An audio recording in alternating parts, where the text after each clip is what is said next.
Orlando, Florida. Governor Ron DeSantis unveiled a series of proposals Monday aimed at school boards and teachers' unions, the latest salvo in his battles over education policy in the state.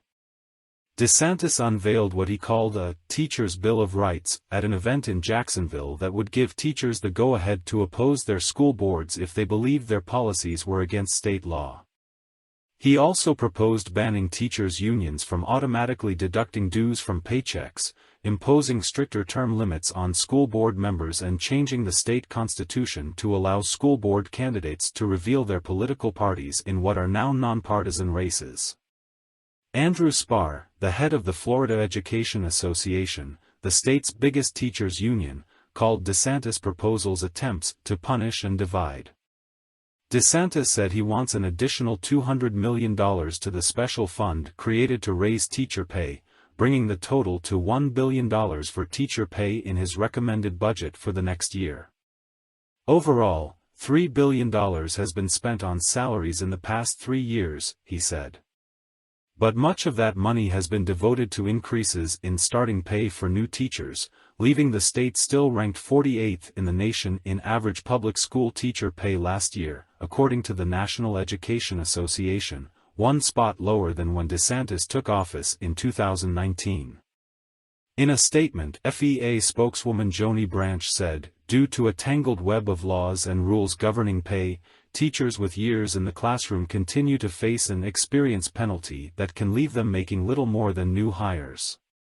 The state also had 5,300 teacher vacancies this month, more than double the jobs they needed to fill 2 years ago, according to the teachers' union. DeSantis' proposals on school boards came after he inserted himself into local board races to an unprecedented degree for a governor, boosting conservative candidates around the state.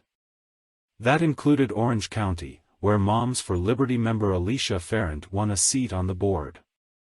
What we've seen over the years is you have counties in like Southwest Florida that voted for me by like 40 points, and yet they're electing people to school boards who are like totally the opposite philosophy, DeSantis said.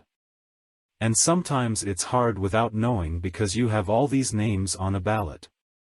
State Representative Anna Escamani, Orlando, wrote on Twitter that 8-year term limits for school board members, instead of the current 12, and partisan elections are designed to basically get rid of current members over time and make public education more partisan. This goes far deeper than just culture wars, this is an educational power grab.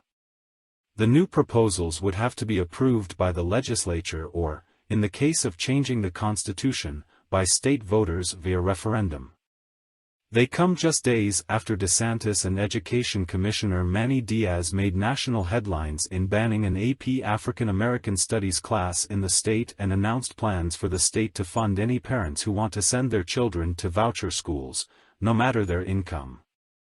His teachers' rights proposal is patterned after the Parents' Bill of Rights that allowed parents to ignore COVID restrictions in schools. DeSantis said the state would protect teachers from their boards or unions.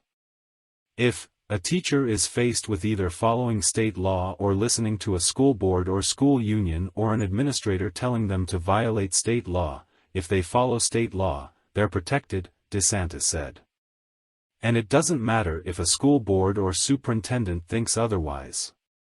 It could potentially affect teachers at odds with their school boards on the interpretation of issues ranging from the so-called "Don't Say Gay" law to the "Stop Woke" law banning critical race theory, both of which are broadly written.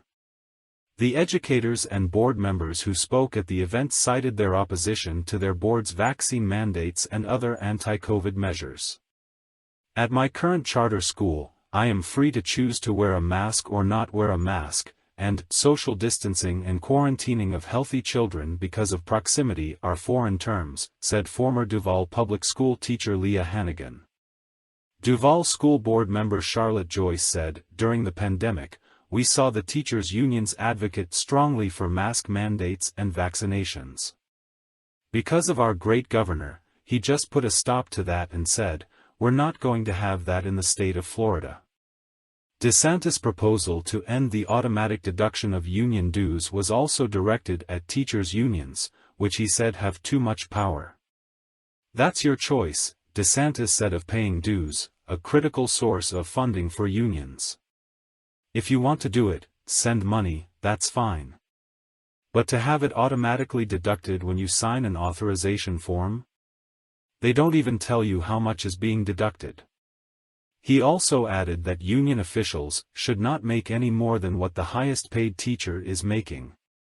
You have these people making huge amounts of money, and the teachers are making half of that amount of money.